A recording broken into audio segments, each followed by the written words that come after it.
Comics of 100 Years Ago, October 2nd, 1924. It's Little Orphan Annie by Harold Gray. Mrs. Warbucks is entertaining two of her society friends, both in rather ridiculous hats. Annie watches from behind as one woman says, "Did you hear the latest about the Sneagles?" "Oh, it's almost too awful to repeat," says the next woman. "The Sneagles, of all people," says Mrs. Warbucks.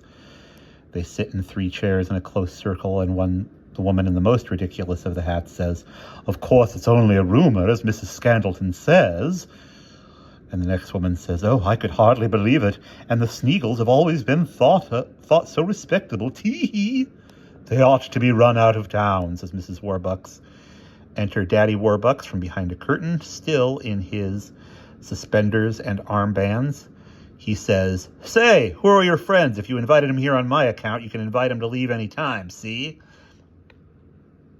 The 2 women start to back away aghast. Mrs. Warbucks holds her hand to her face while Mr. Warbucks says, "A swell example you're setting for Annie, you and your Anvil chorus pals. If I catch those magpies in this house again, I'll shoot 'em."